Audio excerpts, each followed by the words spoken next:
आणि परमपूज्य आदरणीय गुरुवर्य बाबा डॉक्टर महाराज यांच्या प्रेरणेने, आशीर्वादाने, नियोजनाखाली चालू असलेला हा अष्टादशहाचा कार्यक्रम. माझं सौभाग्य बऱ्याच वर्षापासून मध्यंतरी योग येऊ शकला नाही, परंतु आज माझं भाग्य आहे की बाबांच्या आज्ञेने, आशीर्वादाने, कृपेने तुम्हा सर्वांचं दर्शन घेण्याचा या व्यासपीठावर योग आला आहे. तर जशी माऊली प्रेरणा देतील, बुद्धी देतील, त्याप्रमाणे आपण आलेल्या वाट्याला आलेल्या अभंगांचं चिंतन करणार आहोत. योगायोग, देवाचीच इच्छा, माझ्या वाट्याला बाळ क्रीडेचे अभंग आलेले आहेत. निळोबारा यांच्या गाथ्याच्या वेळेस आले होते. तर बाळ क्रीडेचं हे एक प्रकरण आहे. भगवान श्रीकृष्णाने गोकुळामध्ये ज्या अनंत लीला केल्या, त्या लीलेंचं वर्णन करणारं हे एक मोठं प्रकरण आहे.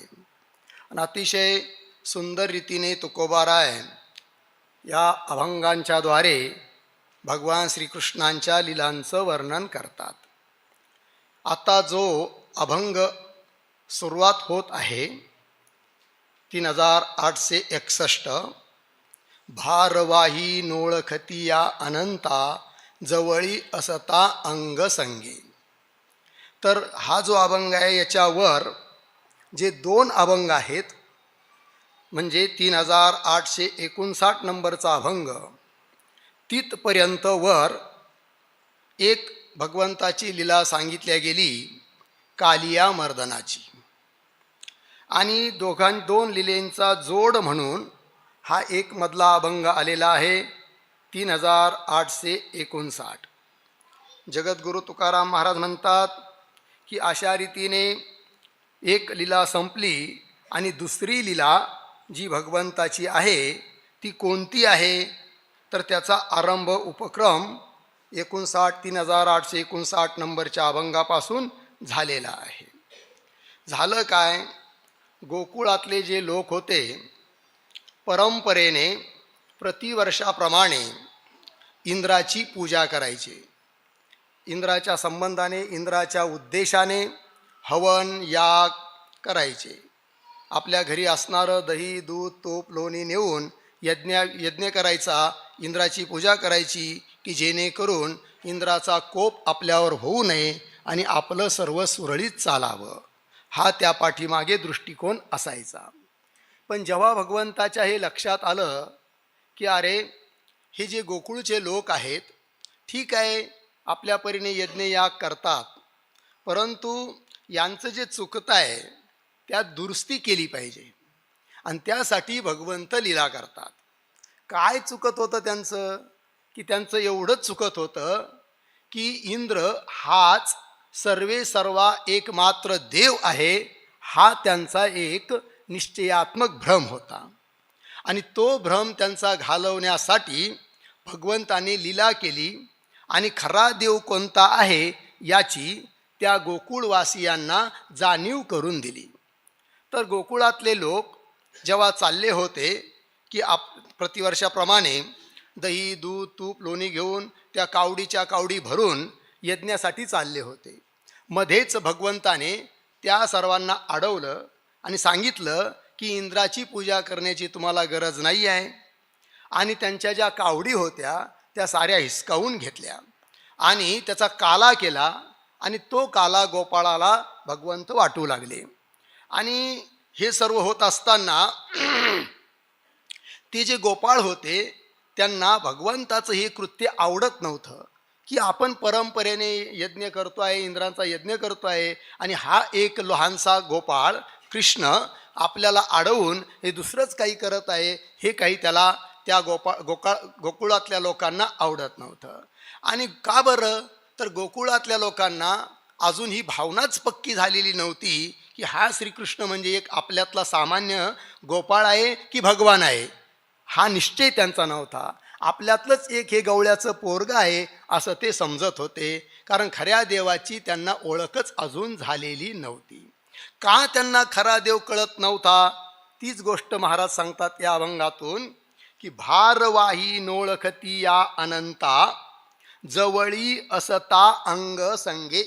अन्वय अंग संगे जवळी असता या अनंता भारवाही न नोळखती किंवा भारवाही या अनंता नोळखती. तो भगवान श्रीकृष्ण परमात्मा त्या गोकुळवासियांच्या अत्यंत निकट होता, रात्रंदिवस जवळ होता, तरीसुद्धा ते लोक या भगवान श्रीकृष्णांना यथार्थ रूपाने हा एक परमात्मा आहे या रूपाने ओळखत नव्हते. का ओळखू शकत नव्हते त्याचं कारण या ठिकाणी सांगितलेलं आहे की भारवाही अर्थात जे भाराचं वहन करतात त्यांना देवाची ओळख होत नाही. आणि देवाची ओळख जर करून घ्यायची असेल तर आपल्या ठिकाणी असलेला भार तो टाकून दिला पाहिजे. कशाचा भार आहे? जीव हा कोणता भार वाहतो की जेणेकरून त्याला खऱ्या देवाची ओळख होत नाही. तर भारवाही शब्दाचा अर्थ होतो की जीव हा संसाराचं ओझं आपल्या ठिकाणी बाळगतो. संसार म्हणजे कोणता? की मी कर्ता आहे, मी भोक्ता आहे, मी जन्मवान आहे, मी मृत्युमान आहे, मी परिच्छिन्न आहे, माझा आणि देवाचा भेद आहे. अशा स्वरूपाचे जे सांसारिक धर्म आहे ते स्वतःचे आपले खऱ्या अर्थाने धर्म नसताना सुद्धा जीव त्या धर्मांना अंतकरणाचे किंवा बुद्धीचे न समजता स्वतःच्या ठिकाणी समजतो. तोच जीवाच्या ठिकाणी भार आहे. आणि जोपर्यंत असा भार आपण वाहत असतो तोपर्यंत त्या परमात्म्याची खऱ्या अर्थाने ओळख होत नसते. तेच या ठिकाणी सांगितलेलं आहे की या अनंता भारवाही नोळखती. पुढे अंगसंगेतया न कळे हा देव कळोनी संध्य मागूताला. अन्वय अंगसंगेतया हा देव न कळे कळोनी मागूताला संदेह. हा देव हा भगवान श्रीकृष्ण परमात्मा यांच्या अत्यंत निकट संबंधी होता, जवळ होता, तरी पण त्या गोकुळवासियांना हा देव आहे असं न कळे. कधी कधी असं भासायचं त्यांना की नाही हे काही सामान्य पोर नाही आहे, हा तर काहीतरी विशेष अद्भुत काहीतरी देवच असला पाहिजे. कधी वाटायचं? ज्यावेळेस त्या भगवंताकडून एखादी अद्भुत लीला व्हायची, जसं 12 गाव अग्नी गिळणं असेल, कालिया मर्दन असेल. अरे बापरे, हे तर सामान्य व्यक्तीचं कामच नाही आहे आणि हे पोरग करताय याचा अर्थ हा देव आहे. कळायचं की हा देव आहे.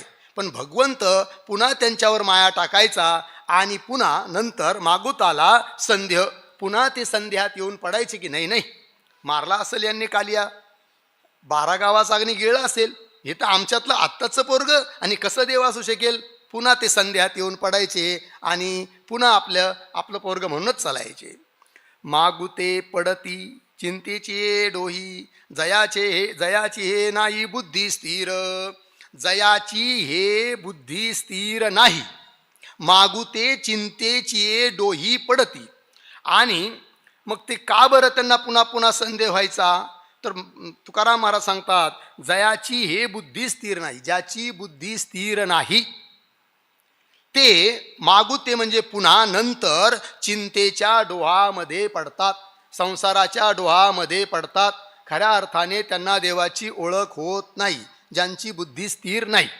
मग म्हणे का हो, देवाची ओळख होऊन घेण्यासाठी आम्ही आमची बुद्धी स्थिर करू. अहो म्हणे पण देव तुमची बुद्धी स्थिर राहून देईल तर ना. म्हणे का बरं देव आमची बुद्धी स्थिर राहू देणार नाही? जोपर्यंत तुमच्यामध्ये आशा आहे, लोभ आहे, तोपर्यंत बुद्धी तुमची देव स्थिर राहू देत नाही. आणि जोपर्यंत बुद्धी स्थिर होत नाही तोपर्यंत देवाची खऱ्या अर्थाने ओळख होत नाही. हीच गोष्ट सांगतात. बुद्धी स्थिर रावो नेदी नारायण आशाबद्ध जन लोभिकांची. नारायण परमात्मा काय? आशाबद्ध जन लोभिकांची बुद्धी स्थिर राहो नेदी. तो परमात्मा काय करतो? जे लोक आशाबद्ध आहे, आशेच्या पाशामध्ये अडकलेले आहेत, जे लोक लोभी आहेत, आशांची बुद्धी कधीही स्थिर होऊ देत नाही. आणि स्थिर बुद्धी झाल्याशिवाय त्या परमात्म्याची ओळख होत नाही. आणि परमात्म्याची ओळख झाल्याशिवाय मनुष्य संसार चक्रातून सुटत नाही. संसार चक्रातून सुटावं असं प्रत्येकाला वाटतं. आणि ज्याला संसार चक्रातून सुटावं असं वाटतं त्याने आपली बुद्धी स्थिर केली पाहिजे. आणि बुद्धी स्थिर व्हावी असं जर वाटत असेल तर आपल्या ठिकाणी असणारी आशा आणि लोभ हे टाकून दिले पाहिजे, असा याचा भावार्थ. लोभी का नसाहे देवाचे करणे, तुका म्हणे तेने दुःखी होती. जगद्गुरु तुकाराम महाराज म्हणतात, देवाचे करणे लोभिका न साहे तेने दुःखी होती. देवाचं जे करण आहे, अर्थात देवाचं जे कृत्य आहे, देवाचं जे कार्य आहे, देवाच्या ज्या लीला आहेत आणि देवाचं जे वचन आहे, देवाचा जो उपदेश आहे, तो लोभिका नस आहे. जे लोभी लोक आहे, आशाबद्ध लोक आहे, संसारात गुंतलेले आहेत, संसारात फसलेले आहेत, देह तादात्म्य बिलकुल सोडायला तयार नाही, अशा लोकांना देवाचं कृत्य, देवाचं वचन, देवाचा उपदेश पटत नाही. त्याचा परिणाम काय? तेने दुःखी होती. त्यामुळे ते दुःख सागरातच डुबून राहतात असं आहे. आता भगवंताचं वचन, भगवंताचा उपदेश अर्जुनाला पटत होता आणि भगवंताच्या सन्निहित असून सुद्धा दुर्योधनादिकांना भगवंताचा उपदेश आणि कृत्य पटत नव्हतं.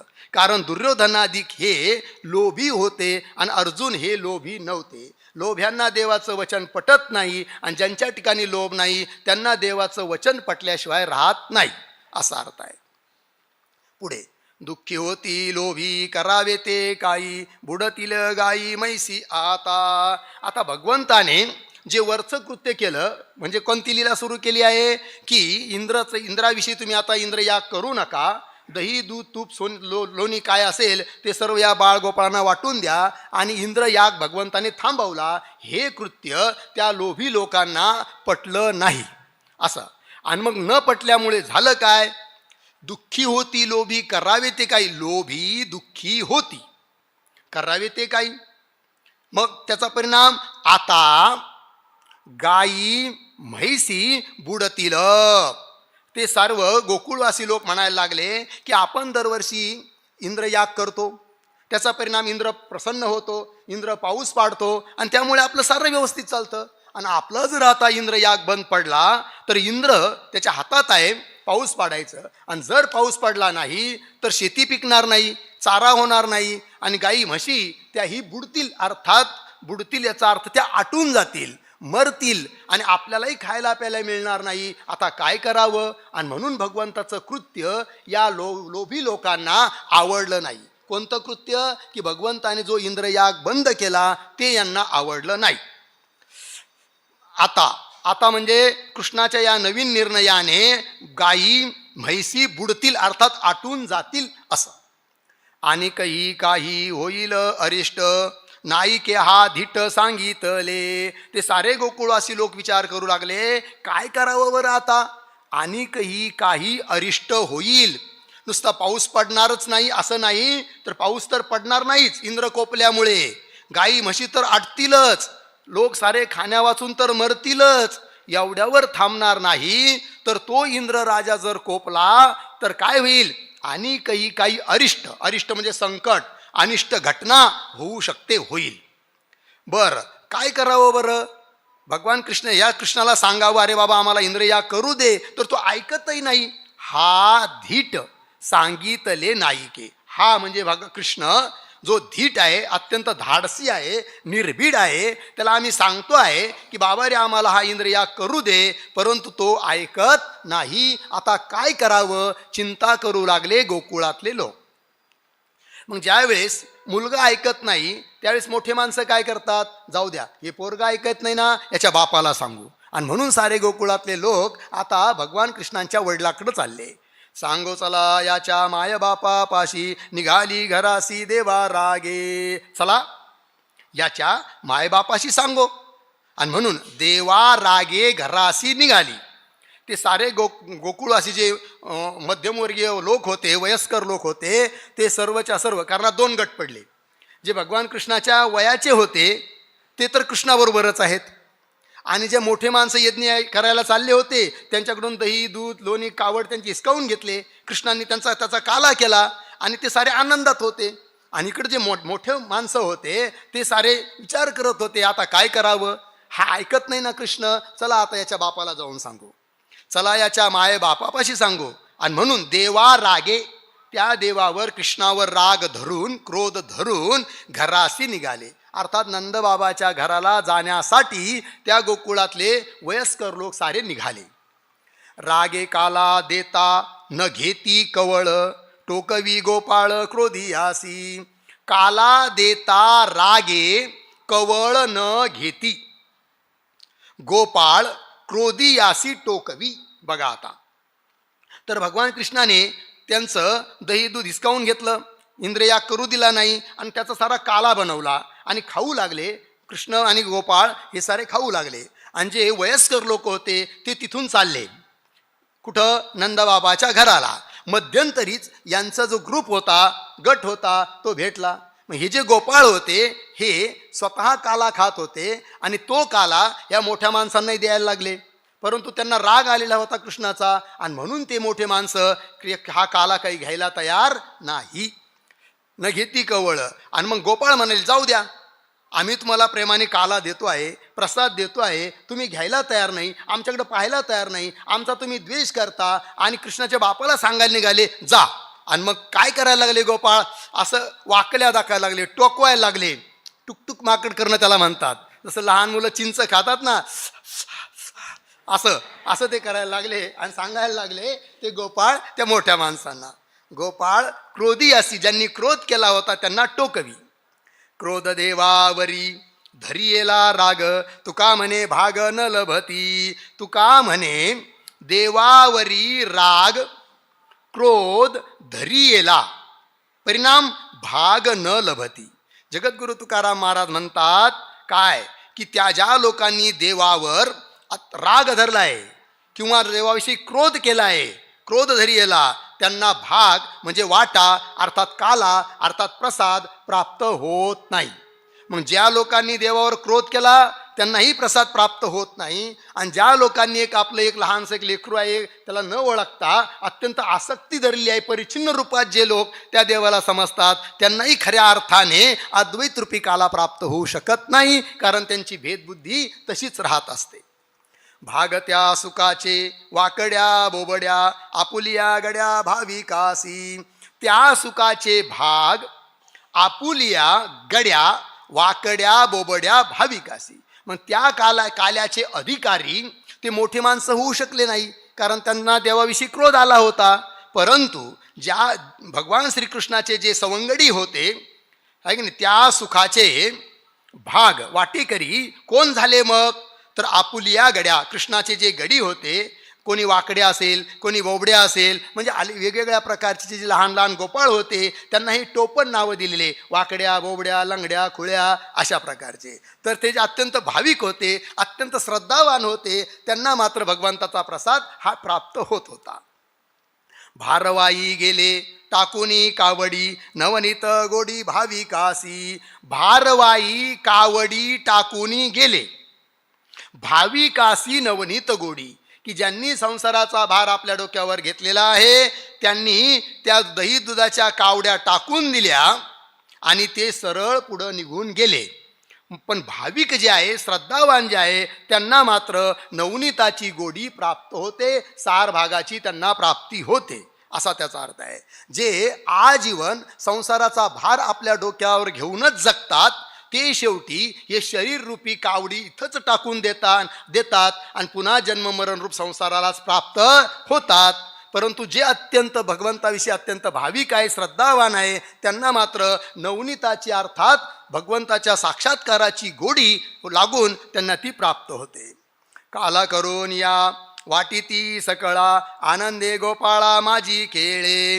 काला करून या सकळा वाटिती, आनंदे गोपाळा माझी खेळे. तर भगवंताने त्या सर्व हिसकावून घेतलेल्या दही दूध तूप लोणी या सर्वांचा काला केला आणि सर्वांना जे भाविक होते त्यांना वाटला. आणि गोपाळामध्ये भगवान श्रीकृष्ण आनंदाने खेळू लागले. खेळीमेळी दही दुधलोनी खाती भय नाही चित्ती कवनाचे. खेळीमेळी दही दूध लोणी खाती चित्ती कवनाचे भय नाही. आणि ते जे सारे लहान लहान गोपाळ होते अत्यंत खेळीमेळी म्हणजे अत्यंत उत्साहाने अत्यंत आनंदाने दही दूध लोणी खात होते. आणि त्यांच्या चित्तामध्ये त्यांच्या मनामध्ये कुणाची भय नव्हते, भीती नव्हती. का बरं? कवनाचे चाले तुका म्हणे बळ जयासी गोपाळ साय झाले. तुका म्हणे जयासी गोपाळ साय झाले. ठीक आहे, कवनाचे बळ चाले. जगद्गुरु तुकाराम महाराज म्हणतात ज्यांना गोपाळ साह्य झाला आहे, गोपाळ सहकारी बनला आहे, अशा त्या गोपाळांना म्हणजे भगवान श्रीकृष्ण ज्यांचा सहकारी बनला आहे त्यांना त्यांच्यासमोर भगवान कृष्णासमोर कवनाचे बळ चाले. कुणाचे बळ चालणार आहे? भीती कुणापासून असते माणसाला? जो आपल्यापेक्षा बलाढ्य आहे. पण भगवान श्रीकृष्णापेक्षा कोणी बलाढ्य नाही. आणि भगवान श्रीकृष्णाचं ज्यांना साह्य प्राप्त झालेलं आहे, सान्निध्य प्राप्त झालेलं आहे, त्यांना भीती कुणापासून वाटणार? आणि म्हणून त्यांना कुणाची भीती वाटत नव्हती. जाणवले इंद्रा चरित्र सकळ वाकुल्या गोपाळ दाविताती. इंद्रा सकळ चरित्र जाणवले गोपाळ वाकुल्या दाविताती. आणि ही गोष्ट इंद्राला कळाली की दरवर्षी या आजच्या तिथीला ही इथले लोक इंद्र याग करत असतात, माझ्या नावाने दही दूध वगैरे सर्व ते हवन करत असतात, देत असतात. झालं काय? 3 दिवस उलटून गेले तरी याग करायला तयार नाहीत आहे.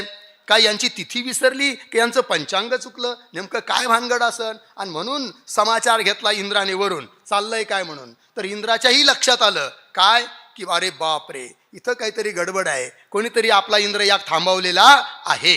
इंद्रा सकळ चरित्र, चरित्र शब्दाचा अर्थ कृत्य करणं. इथलं गोकुळात काय चालू आहे ते सर्व जाणवले म्हणजे समजून आले. आणि एवढंच नाही तर गोपाळ वाकुल्या दाविताती. आणि गोपाळ हे लहान लहान नुसतं आपल्या आनंदात ते राहत नाही तर इंद्राला काय, इंद्राची काय पूजा करायची म्हणून माझ्या नावाने हे वाकल्या दाखवायला लागले. मला यांना कळत नाही माझं सामर्थ्य काय आहे ते. म्हणून इंद्राच्या मनामध्ये जरा आता द्वेष निर्माण होत चालला की कोण आहे तो गोकुळातला छोकरा की जो आणि ज्याच्या संगतीत हे गोपाळ राहतात आणि मला वाकल्या दाखवतात. बरं, बघतो आता यांच्याकडे काय करतो. मग बघा, सत्तेचा सुद्धा लोक दुरुपयोग करायला भीत नाही. स्वार्थापोटी स्वतःचा स्वार्थ थोडासा हुकला तर काय काय करतो इंद्र बघा. आता अविवेकाचा हा परिणाम आहे. तातडीने मेघा आज्ञा करी राव गोकुळीचा ठाव उरो नेदा. राव तातडीने मेघा आज्ञा करी काय? गोकुळीचा ठाव उरो नेदा. राव, राव म्हणजे राजा, इथं घ्यायचा इंद्र राजा. तर इंद्ररूपी जो राजा आहे त्याने तातडीने अगदी काही मीटिंग न बोलवता, विचार न घेता, बहुमत सिद्ध न करता लगेच निर्णय घेऊन टाकला. आणि सांगितलं, मेघांना आज्ञा दिली की जे जे रिझर्व्ह कोटीतले मेघ होते त्यांना बोलावून घेतलं. आणि किती दिवस तुम्ही आता रिझर्व्ह राहता, चला आता कामाला लागा, तुमचं प्रयोजन आलं आहे. ते मेघ म्हणायला लागले अजून तर प्रलयकाल लई दूर आहे आणि आत्ताच मध्ये आम्हाला कसं काय बोलवलं. पण आता राजा बोले दल आले, सारेचे सारे मेघ या आकाशामध्ये एकदम भरभरून आले आहेत. राव तातडीने मेघा आज्ञा करी, मेघाला आज्ञा करू लागला काय करा? गोकुळीचा ठाव उरो नेधी. म्हणजे गोकुळात बिलकुल संपूर्ण नाश करून टाका, अजिबात ठाव ठिकाण ठेवू नका. तिथं गोकुळ होतं ही सुद्धा जाणीव चिन्ह राहिले नाही पाहिजे, अशी आज्ञा करतोय इंद्र मेघांना. नेदाव्या गाई म्हैसी वाचो लोक पुरावे सकळिक शिळाधारी. शिळाधारी सकळिक लोक पुरावे. गाई म्हैसी वाचो नेदाव्या. आणि तो इंद्र राजा सांगतोय मेघांना, तुम्ही आता साधारण रूपाने वर्षाव करू नका, इतका मुसळधार तुम्ही पाऊस पाडा. इथे एक शब्द दिलाय त्याच्यासाठी, शिळाधारी. शिळाधारी पाऊस म्हणजे कसा? अशा तुमच्या पावसाच्या धारा पडल्या पाहिजे की त्या दगडावर जर पडल्या तर दगडाचे सुद्धा तुकडे झाले पाहिजे, त्याला म्हणायचं शिळाधारी. तर शिळाधारी सकळिक काय करा? वर्षाव करा. आणि लोक पुरवावे म्हणजे तिथं जेवढे लोक असतील ते सारे संपवून टाका, नष्ट करून टाका. म्हणे महाराज नुसतं लोकांनाच मारायचं का अजून काही करायचं? अरे काय तुम्हाला हे पण सांगावं लागतं? अरे तिथल्या गाई म्हैसी काहीच वाचून देऊ नका, घरदार काही साफ सुपडा करून टाका. असं इंद्र सांगतो आहे मेघांना. धाक नाही माझा गवळ्यांच्या पोरा, सकळीक मारा म्हणे मेघा. गवळीयांच्या पोरा माझा धाक नाही, मेघा म्हणे सकळीक मारा. ते मेघ म्हणायला लागले, का बरं असं एवढा अन्याय, सर्वांना मारायचं? तेव्हा तो इंद्र म्हणतोय, अरे मी राजा आहे, राजाचा धाक सर्वांना असला पाहिजे, पण ते गवळ्याचे एवढले टिंगुरले पोरं आणि त्यांना माझा अजिबात धाक नाही आहे की नाही. गवळ्यांच्या पोरा माझा धाक नाही आहे की नाही. म्हणून म्हणे मेघा म्हणे, इंद्र मेघांना म्हणतो काय, सकळीक मारा, सर्वांनाच मारून टाका, सर्वांचा नायनाट करून टाका. म्हणविती देव आपणा तोवरी, नाही जववरी कोपलो मी. जववरी मी कोपलो नाही, तोवरी आपणा देव म्हणविती. बघा किती अहंकाराची भाषा इंद्राची. इंद्र म्हणतो काय, अरे त्यांना अजून मी कोण हे कळलो नाही, माझी सत्ता काय आहे, माझा अधिकार काय आहे, मी कोण आहे हे त्यांना कळलं नाही. तर मी कोण हे त्यांना दाखवून दिलं पाहिजे ना. ते तोपर्यंतच स्वतःला देव म्हणू शकतात जोपर्यंत त्यांना माझं सामर्थ्य कळत नाही. जववरी मी म्हणजे इंद्र, कोपलो नाही, रागावलो नाही, तोवरी तोपर्यंतच आपणा देव म्हणविती, तोपर्यंतच तो गवळ्याचा पोरगा स्वतःला देव म्हणू शकतो जोपर्यंत त्याने माझं सामर्थ्य पाहिलं नाही. आणि जेव्हा त्याच्या माझं सामर्थ्य लक्षात येईल तेव्हा तोही मला शरण आल्याशिवाय राहणार नाही. कोण म्हणतो समजतो? इंद्र. मीपणे हा देव नकळेची त्यासी, अभिमान राशी गर्वाची या. मीपणे हा देव त्यासी न कळेची, का? अभिमान राशी गर्वाची या. तुकाराम महाराज म्हणतात की त्या इंद्राला इतका अहंकार झालेला आहे, किंवा इंद्र असं समजतो आहे की त्या गवळ्याच्या पोराला मीपणाचा अहंकार झाला आहे. खऱ्या अर्थाने मीपणाचा अहंकार कृष्णाला, भगवंताला झाला आहे का इंद्राला झाला आहे? इंद्राला. पण अहंकारी माणसाला असं कधीच वाटत नाही की माझ्या ठिकाणी अहंकार आहे म्हणून. आणि दुसऱ्याच ठिकाणी अहंकार जरी नसला तो म्हणतो लय अहंकारी येतो, आणि खऱ्या अर्थाने हाच अहंकारी असतो. आता काय करावं? मीपणे, इंद्र म्हणतो मीपणे म्हणजे त्या पोराला मीपणे हा देव, मीपणे हा देव त्यासी न कळेची. अहंकार, मीपणे म्हणजे अहंकारामुळे, त्यासी म्हणजे त्या कृष्णाला काय की मी देव आहे म्हणून कळत नाही, आहे की नाही. आणि का? अभिमान राशी गर्वाची या. अत्यंत गर्वाचं काय आहे? अभिमान. आता हे इंद्र लावतोय कृष्णा भगवंताकडे, पण सिद्धांत हा आहे, जगद्गुरु तुकाराम महाराज म्हणतात खरं तर अभिमानाची राशी, अभिमानाचा शिरोमणी कोण आहे? इंद्र. आणि त्याला अहंकार झाला आहे, आणि त्यामुळे त्याला हा कृष्ण देव आहे पण त्याच्या लक्षात येत नाही. असं अभिमान राशी जयाची ठाई, तुका म्हणे तई देव दुरी. तुका म्हणे जयाची ठाई, अभिमान राशी तई देव दुरी. काळ्या दगडावरची रेष सिद्धांत. जगद्गुरु तुकाराम महाराज म्हणतात ज्याच्या ठिकाणी, ज्याच्या हृदयामध्ये अभिमान आहे, अभिमानाच्या राशी तीळ मात्र जरी अभिमान असला तरी त्याला खरा देव कळू शकत नाही. तर ज्यांच्या ठिकाणी अभिमानाच्या राशी आहे, अभिमानाचा ढीग आहे, तई त्याला देव दुरी, त्याच्यापासून देव अनंत पटीने अनंत दूर आहे, त्याला देव कळू शकत नाही. मग कुणाला देव प्राप्त होतो? देव त्या फावला भाविका गोपाळा, नाही तेथे कळा अभिमान.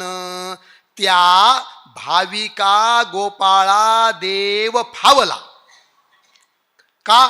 तेथे कळा अभिमान नाही. बघा तुकाराम महाराज सांगतायत की त्या भाविका गोपाळा, जे अत्यंत भावनिक आहे, श्रद्धावान आहे, शम दम श्रद्धा उपरम समाधान तितिक्षा साऱ्या अंगाने युक्त आहे, असे असणारे जे गोपाळ त्यांना देव फावला. फावला याचा अर्थ प्राप्त झाला. का बरं त्यांना देव प्राप्त झाला? त्याचं कारण तेथे म्हणजे त्यांच्या ठिकाणी, त्या गोपाळांच्या ठिकाणी कळा अभिमान नाही. कळा अभिमान नाही म्हणजे किंचित देखील त्या गोपाळांच्या ठिकाणी कशाचाच अभिमान नाही. ज्ञानाचा अभिमान नाही, ऐश्वर्याचा अभिमान नाही, रूपाचा अभिमान नाही, कशाचाच अभिमान नाही. आणि अभिमान गेला तुका म्हणे देव झाला, अशी त्या गोपाळांची स्थिती असल्यामुळे त्यांना देव प्राप्त झाला. नाडली आपल्या आपणची एके, संदेहदायके बहु फार. एके आपल्या आपणची नाड, आपल्या आपणची बहु फार संदेहदायके नाडली. पण एके म्हणजे काही लोक आपल्या आपणची म्हणजे आपल्याविषयीच संदेहदायके बहु फार नाडली. ठीक आहे, म्हणजे देवाचं अस्तित्व त्यांना कळालं नाही, नाडली फसल्या गेली. हा की नाही? आपल्या आपणची काही लोक आपल्या आपण म्हणजे ज्यांना आपला वास्तविक स्वरूपाचं ज्ञान नाही आणि संशय ज्यांच्या ठिकाणी आहे थोडा किंवा अधिक, ते मात्र फसतात, त्यांना देवाचं स्वरूप कळत नाही. फार चाळविली कळोनेदी भाव देवादी देव विश्वंभर. फार चाळविली देवा आदी देव विश्वंभर भाव कळोनेदी. बघा, फार चाळविली म्हणजे ज्यांच्या ठिकाणी वरच्या ओळीत सांगितल्याप्रमाणे ज्यांच्या ठिकाणी आपल्याविषयीचा आपणाविषयीचा संशय आहे, अशा लोकांना कृष्णाने फसवून जणू काय आपली माया तो देव कळू देत नाही. फार चाळविली देवा आदी देव, देवाचाही देव भगवान श्रीकृष्ण, विश्वंभर संपूर्ण जगताचं भरण पोषण करणारा परमात्मा. काय? भाव कळोनेदी. भाव कळोनेदी म्हणजे काय? भगवंत आपली माया कळू देत नाही, मायेला आडवं घालतो आणि आपल्या स्वरूपावर पुन्हा काय जणू काय आच्छादन ओढून घेतो. अर्थात लोकांना आपलं स्वरूप कळू देत नाही. आज कोणाला कळू देत नाही? जे काय भाविक नाही आहे, अभिमानी आहे, अशांना देवाचं स्वरूप कधीही कळणं शक्य नाही. विश्वास, तेच पुढे सांगतात, विश्वासा वाचुनी कळो नये खरा अभक्ता अधीरा जैसा तैसा. अभक्ता अधीरा, ठीक आहे, विश्वासा वाचुनी जैसा तैसा खरा कळो नये. जे लोक अभक्त आहे, ज्यांच्या हृदयात भक्ती नाही, भाव नाही, अर्थात जे मूर्ख आहे. पुन्हा अधीर, ज्यांच्या हृदयात धैर्य नाही. त्याचप्रमाणे विश्वासा वाचुनी, अर्थात ज्यांचा विश्वास नाही, देवावर विश्वास नाही, संतावर विश्वास नाही, शास्त्रावर विश्वास नाही, स्वतःवर विश्वास नाही, आईबापावर सुद्धा विश्वास नाही, कुणावरच विश्वास नाही. इतके लोक संशयग्रस्त असतात की त्यांचा सहसा कुणावर विश्वास बसतच नाही. निदान संतावर, देवावर याच्यावर तरी विश्वास असला पाहिजे. तर जे अभक्त आहे, अधीर आहे, अविश्वासी आहे, अशा लोकांना जैसा तैसा खरा कळू नये. देव जसा आहे तसा खरा म्हणजे यथार्थ रूपाने कळून येत नाही. जैसा भाव तैसा जवळी त्या दुरी, तुका म्हणे हरी देतो घेतो. तुका म्हणे जैसा भाव तैसा त्या जवळी दुरी, हरी देतो घेतो. बघा आता जगद्गुरु तुकाराम महाराज म्हणतात काय? जैसा भाव तैसा, ज्याचा जसा भाव त्याच्यासाठी तसा देव, ज्याची जशी सेवा, ज्याचा जसा विश्वास, त्याच्यासाठी तशाच पद्धतीने तो देव जवळ किंवा दूर असतो. ज्याचा ज्याचा भाव देव जवळ असण्याचा आहे त्याच्यासाठी देव जवळ आहे, आणि ज्याचा भाव तसा नाही त्याच्यासाठी देव दूर आहे. जवळी दुरी.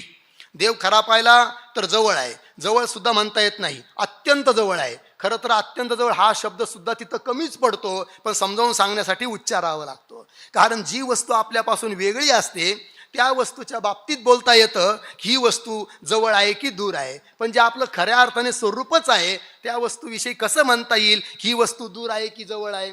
परंतु ज्याचा जसा भाव असेल त्याच्यासाठी तो देव दूरही आहे आणि जवळही आहे. आणि तो परमात्मा काय करतो? देतो. म्हणजे ज्याचा जसा भाव असेल त्या भावानुसार त्याला फल देतो, आणि त्याची जी भक्ती आहे त्या भक्तीचं, त्या प्रेमाचं तो परमात्मा स्वीकार करतो, देतो घेतो असा अर्थ. पुढे तो या साच भाव न कळेची इंद्रा म्हणून धारा घाली मेघ. तो साच भाव या इंद्रा न कळेची म्हणून मेघ धारा घाली. बघा आता इंद्राकडे आणायचं आहे, तर तो साच भाव म्हणजे खरी वस्तुस्थिती, खरा परमात्मा कोण आहे ही गोष्ट या इंद्रा न कळेची, या इंद्र महाराजाला कळत नव्हती. आणि म्हणूनच तर थोडासा इंद्र याग बंद केला तर लगेच तो कोपला. कोण? इंद्र, नाही की नाही? उलट इंद्राने म्हणायला पाहिजे होतं जाऊ द्या, अनेक गावातून इंद्रयाग घडतोय, त्याच्यातून मला भरपूर दही तूप तुपलोणी मिळतं आहे. नाही एखाद्या गावातून मिळालं तर जाऊ द्या, नाही मिळालं तर नाही मिळालं. पण लय अवघड गोष्ट आहे. जेवढे मोठे लोक ना तेवढ्यांची अवघड गोष्ट आहे. मठाधिपतींना गडकऱ्यांना मोठमोठे अनेक हजारो रोज 4-4 कीर्तन असतात. पण एखाद्या गावाने जर एखाद्या दुसऱ्या महाराजाला कीर्तन दिलं तरी सुद्धा यांचं पोट दुखल्याशिवाय राहत नाही. आपल्याला इंद्रायचं सांगायचं, आपलं काही कोणाला म्हणायचं नाही.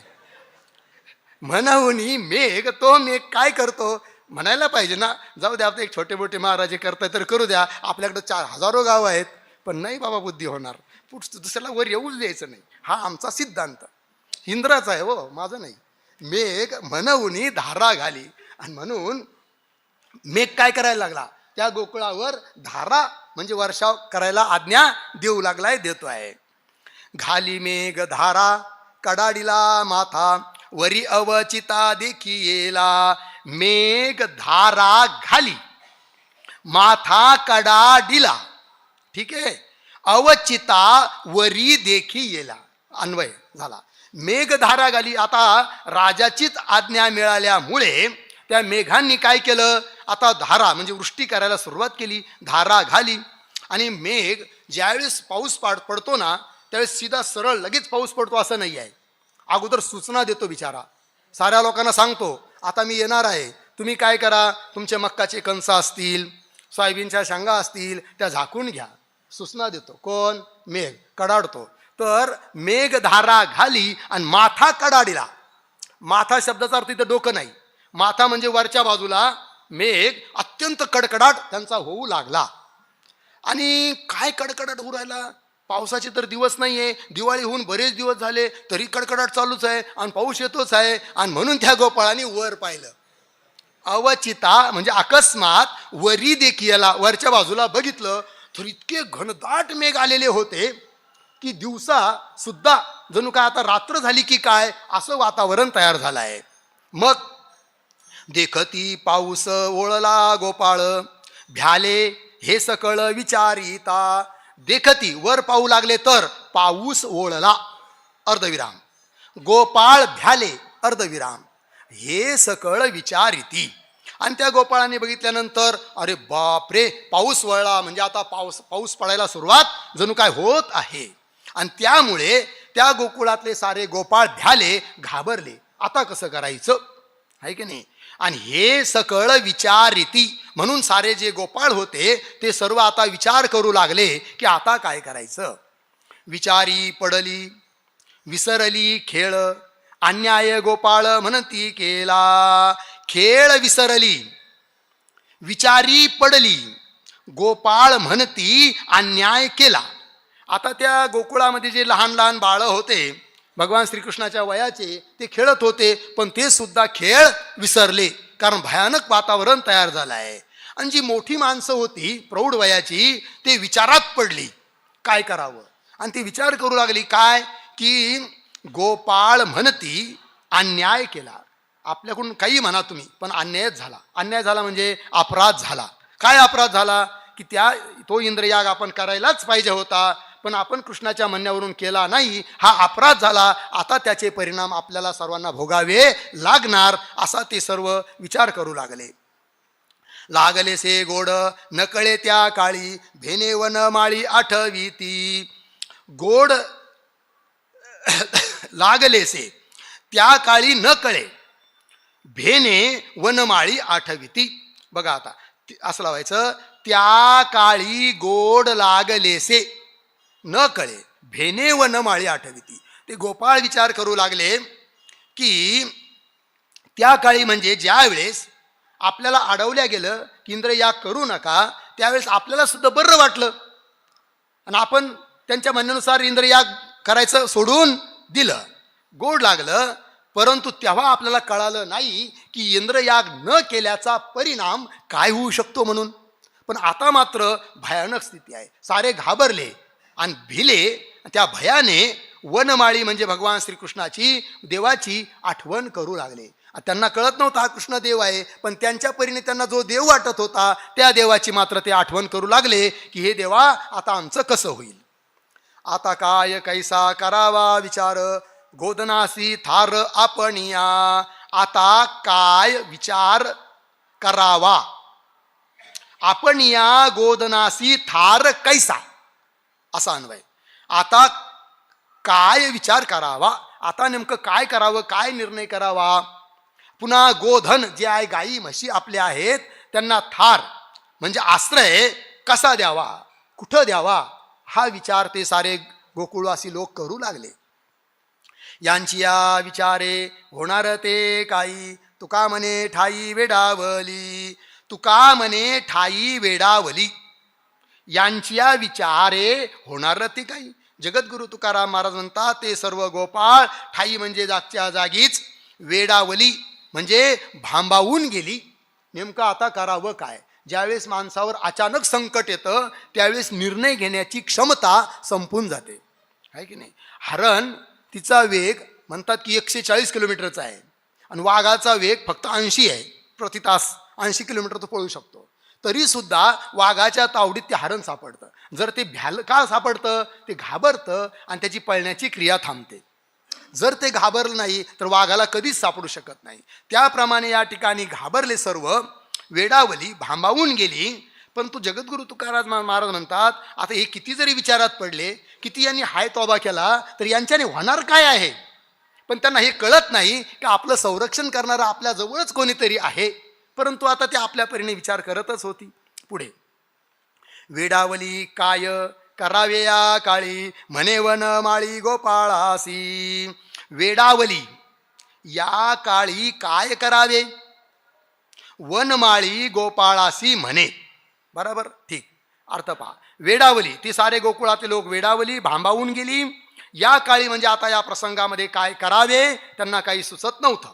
तेवढ्यात भगवान श्रीकृष्ण जवळच होते. वनमाळी भगवान श्रीकृष्ण गोपाळासी म्हणे, गोपाळांना म्हणू लागले. काय म्हणू लागले गोपाळांना कृष्ण भगवान. पुढची ओवी. गोवर्धन धरू शिरी उचलुनी, म्हणे तुम्ही कोणी भिवू नका. म्हणे तुम्ही कोणी भिवू नका. शिरी गोवर्धन उचलून धरू, आहे की नाही. भगवान श्रीकृष्ण गोपाळांना म्हणतायत अरे रे रे की घाबरू नका, घाबरू नका, काही तुम्हाला भिण्याचं कारण नाही आहे. मोठ्या माणसाने केव्हाही अधैर्यवान माणसाला धैर्य द्यावं. जरी आपल्याकडून त्याचं कार्य होणं शक्य नसलं, निदान धीर तरी द्यावा. अरे काय काळजी करू नको, मी आहे ना तुझ्या पाठीशी. तेवढाच त्याला धीर येतो. भगवान श्रीकृष्णाने तेच केलं. म्हणे तुम्ही कोणी भिवू नका. मग काय करू आपण आता. शिरी गोवर्धन उचलून धरू. हा जो एवढा मोठा गोवर्धन पर्वत आहे त्याला आपण आपल्या तुमच्या सर्वांच्या गोकुळावर डोक्यावर आपण उचलून धरू या, असं भगवान बोलले. मग नका सांडू कोणी आपला आवांका, मारिताया हाका आरोळिया. कोणी आपला आवांका सांडू नका. या हाका आरोळिया मारिता. भगवान श्रीकृष्ण म्हणतात साऱ्या गोकुळवासियांना कोणी आपला आवांका. आवांका शब्दाचा अर्थ होतो धैर्य, अवसान, मनोबल सोडू नका. आणि मनोबल फार महत्वाचं आहे. म्हणून तुकाराम महाराजांनी एका ठिकाणी सांगून ठेवलं आहे, धीरतो कारण साह्य होतो नारायण. प्रत्येकाच्या जीवनात चांगल्या वाईट गोष्टी येतात, अनुकूलता प्रतिकूलता येते. कधी कधी एवढे मोठे मोठे संकट येऊ शकतात की असं वाटतं आता जीव द्यावा की काय. परंतु तशी कल्पना मनात सुद्धा कधीच आणायची नाही, आहे की नाही. कारण हे जीवन अत्यंत अमूल्य आहे. त्याचं सोनं करून घ्यावं परमार्थ करून. परंतु आत्महत्या करणारे महामूर्ख असतात. तसा प्रकार कोणीही कधी करायचा नसतो, असा अर्थ आहे. आणि आपला धीर हा कधीच सोडायचा नसतो. आपण जर धीर धरला आणि भगवंताचा आश्रय घेऊन आपण जर त्यातून मार्ग काढला तर निश्चित मार्ग मिळाल्याशिवाय राहत नाही. भगवान सांगतायत कोणी आपला आवांका म्हणजे धैर्य सोडू नका. आणि विनाकारण तुम्ही या हाका आरोळ्या का बरं मारत आहात बरं. भगवंत म्हणतात गोकुळ त्या गोकुळवासियांना. कारण एवढे मोठं ते वातावरण मेघांचं बघितल्यानंतर गोकुळातले ते सारे चांगले चांगले धैर्यवान लोक सुद्धा अरे बापरे आता कसं होईन. ए गोम्या, ए श्यामा, चल चल चल चल आता गाई लवकर काय कर, ते शेडमध्ये टाक, इकडं कर, हे कर, ते कर. सारे असे गडबडून भांबावून गेले होते. भगवंत म्हणतात का झालं यांना, काहून तुम्ही हाका मारतायत, का गडबडून जातायत. काही काळजी करू नका, मी आहे ना, धैर्य देतायत भगवंत. आशंकित चित्ते न वाटे त्या खरे, धाकेची ते बरे म्हणती चला. आशंकित चित्ते त्या खरे न वाटे. धाकेच ते म्हणती बरे चला, असा अन्वय. आता भगवंताने तर सांगितलं, आता गोवर्धन आपण उचलून धरू, त्याच्या खाली आपण सारे जाऊ. परंतु हे यांच्या साऱ्यांच्या हृदयात काय होता? संशय. यांना वाटायचं काय हे एवढंसं पोरगं काही बडबड करतंय, आणि काय याच्याकडून पर्वत उचलला जाणार आहे, आणि आपल्याला सर्वाकडून काय पर्वत उचलला जाणार आहे का, आहे की नाही. म्हणून लक्ष पण ती देत नव्हते. बोलो आपण सुद्धा कधी कधी लहान मुलाच्या बोलण्याकडं लक्ष देत नाही, पण असं नसतं. कधी कधी देव कोणाच्या बुद्धीत काय प्रेरणा देईल आणि काय विचार येतील सांगता येत नाही. म्हणून कुणाचंही बोलणं शांततेनं आणि अभिमान रहित होऊन ऐकून घ्यावं, उत्तर देता आलं तर द्यावं, हे मोठ्या माणसाचं लक्षण असतं. आशंकित चित्ते त्या खरे न वाटे, त्या गोकुळवासियांना हे खरं वाटत नव्हतं. धाकेची, परंतु सारे भ्यालेले होते, घाबरलेले होते. ते म्हणती बरं जाऊ द्या, म्हणतोच ना आता, चला काहीतरी करूया, काहीतरी करावंच लागेल, उपाय शोधावा लागेल. चित्ती धाक परी जवळी अनंत, तुका म्हणे घात होऊ नेदी, तुका म्हणे अनंत, ठीक आहे ना, तुका म्हणे अनंत जवळी, ठीक आहे, घात होऊ नेदी परी चित्ती धाक. जगद्गुरु तुकाराम महाराज म्हणतात, अनंत म्हणजे तो परमात्मा अत्यंत जवळ आहे, तो कधीच कुणाचा भक्ताचा आणि आघात होऊ देत नाही. परंतु चित्ती धाक, चित्तामध्ये काय आहे? धाक आहे, भय आहे, संशय आहे की नाही. आणि म्हणून ते बिचारे घाबरलेले आहेत. नेदी दुःख देखो दासा नारायण, ठेवी निवारून आल्या आदी. भगवंत आपल्या भक्तासाठी काय करतो? जगद्गुरु तुकाराम महाराज सांगतात की नारायण दासा दुःख देखो नेदी, मग आल्या आधी निवारुनी ठेवी, असा अन्वय. तर नारायण म्हणजे तो परमात्मा, दासा म्हणजे आपल्या भक्तांचं दुःख पाहू सुद्धा शकत नाही, दुःख भक्तांना प्राप्त होऊ देत नाही. भक्तांना दुःख प्राप्त होण्याच्या अगोदरच त्या दुःखातून बाहेर पडण्याचा मार्ग हा भगवंत शोधून ठेवत असतो. आल्या आधी म्हणजे काय? दुःख कष्ट संकट येण्यापूर्वीच भगवंत ते दुःख जणू काय अगोदरच निवारण करून ठेवतो, मार्ग काढून ठेवतो. फक्त भगवंतावर तेवढ्याच परीने विश्वास असला पाहिजे. आल्या आधी निवारुनी ठेवी, आधी पुढे शुद्ध करावा मार्ग, दासा मागे मागे सुख रूप. भगवंत काय करतो? आधी म्हणजे अगोदर, अर्थात ते दुःख येण्याच्या अगोदरच प्रथमच पुढे मार्ग शुद्ध करावा, शुद्ध मार्ग करून ठेवतो. आणि मग आपल्या दासांना सांगतो की तुम्ही माझ्या मागे मागे सुखरूप या, तुम्हाला काही धोका होणार नाही. पर्वतासी हात लाविला अनंते, तो जायवर ते आपे आप. मग सारेच्या सारे कृष्णासहित सारे गोकुळवासी गोवर्धन पर्वताजवळ आले आणि काय करते झाले? अनंते पर्वतासी हात लाविला, तो आपे आप वरते जाय. अनंते म्हणजे भगवान श्रीकृष्णाने पर्वताला, त्या गोवर्धन पर्वताला हात लावला. आणि हात लावल्याबरोबर, पण हात लावायच्या अगोदर भगवंताने काय सांगितलं? चला चला चला सारेजण बिलगा, कोणी काठ्या घाला, कोणी पहारी घाला आणि आपापल्या परीने उचलण्याचा प्रयत्न करा. त्या गोपाळांना असं वाटायचं, त्या गोकुळवासियांना असं वाटायचं की आपणच पर्वत उचलतो आहे, आणि करायचा हा. भगवंताने हळूच हात लावला आणि पर्वत आपोआप वर जायला लागला. आता पर्वत वर जायला लागला भगवंताच्या सामर्थ्याने, परंतु त्या लोकांना असं वाटायचं आपल्या ताकदीने जणू काय हा पर्वत वर चाललेला आहे. अनंते पर्वतासे हात लाविला, तो म्हणजे तो गोवर्धन पर्वत आपल्या भगवंतानी हात लावल्याबरोबर वर जायला लागला. आपल्या आपण उचलिला गिरी, गोपाळ हे करी निमित्यासी. आपल्या आपण गिरी उचलिला, हे गोपाळ निमित्यासी करी. आपल्या आपण म्हणजे भगवंताने आपल्या सामर्थ्याने गिरी म्हणजे तो गोवर्धन पर्वत उचलला. आणि हे जे बाकीचे गोपाळ होते, हे गोपाळ निमित्यासी करी, निमित्त मात्र म्हणून भगवंताने कामाला लावले आणि साऱ्यांना हात लावायला लावला. निमित्त करोनी करावे कारण, करिता आपण कळो नेदी. निमित्त करोनी कारण करावे, आपण करिता कळो नेदी, आहे की नाही. निमित्त करोनी भगवंत काय करतो? कुणाला तरी पुढं करून, कुणाच्या तरी निमित्ताने कारण करावे, कार्य करतो. सर्वांना सन्मार्गाला लावायचं आहे, सर्वांना अभ्यासाला लावायचं आहे, सर्वांनी जगद्गुरू तुकाराम महाराजांचा तुकाराम महाराजांच्या गाथेचा अभ्यास करावा, ज्ञानेश्वरीचा अभ्यास करावा, एकनाथी भागवताचा अभ्यास करावा, साऱ्या संस्कृत वाङ्मयाचा अभ्यास करावा. हे भगवंत साक्षात येऊन तुम्हाला आम्हाला सांगत नाही, परंतु कुणाच्या तरी माध्यमातून सांगितल्याशिवाय राहत नाही. आणि त्यांच्याच कृपेचं आज फल आहे की मी तुमच्या पुढे बसून सांगतो आहे. जर डॉक्टर महाराजांनी प्रेरणा दिली नसती तर माझा अभ्यास झालाही नसता आणि आम्ही सुद्धा या अभ्यासरूपी कामाला लागलोही नसतो. देव निमित्त करून कुणाला तरी पाठवतो आणि कुणाकडून तरी काहीतरी काम करून घेतो. निमित्त करून हे कारण म्हणजे कार्य करावे. आपण करिता देव सारं करतो, पण हे तो देव कळू देत नाही की मी करतो म्हणून.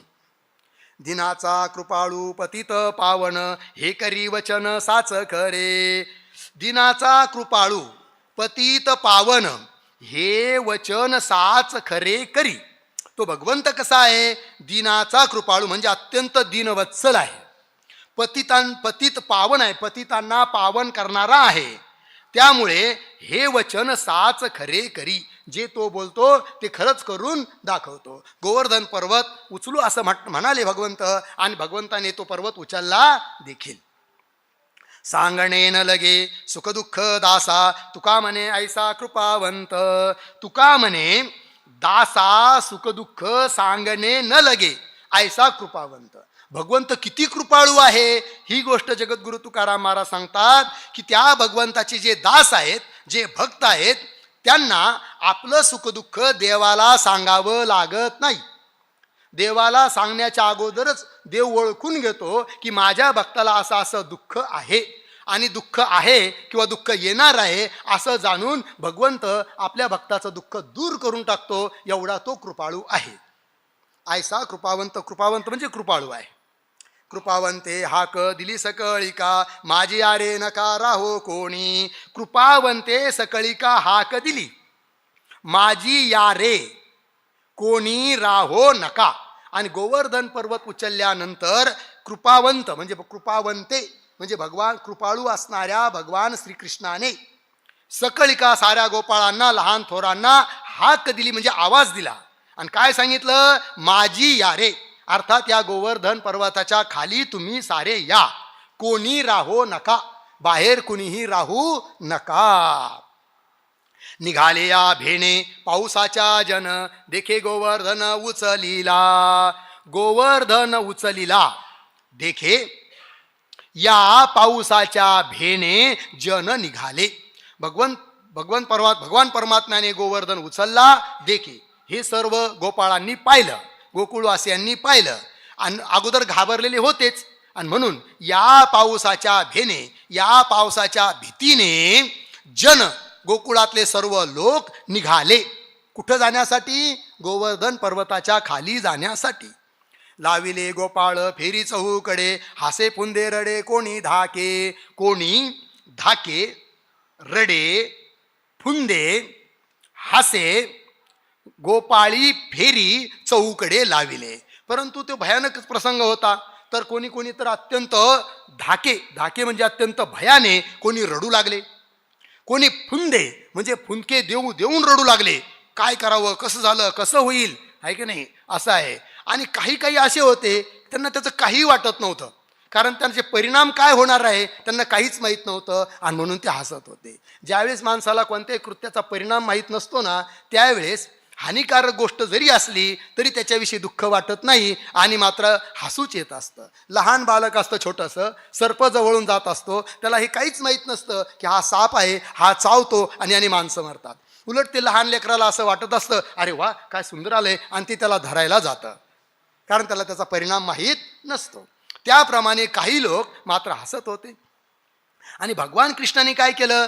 गोपाळ फेरी म्हणजे वर्तुळाकार उभे केले चहूकडे, की तुमचा एक ग्रुप, तुमचा एक समूह, आणि तुम्ही काय करा, काठ्या, दंडे, भाला घेऊन या पर्वताला धरा. असे व्यूहाकार भगवंताने वेगवेगळे ग्रुप करून पर्वताला धरायला लावलं सर्वांना.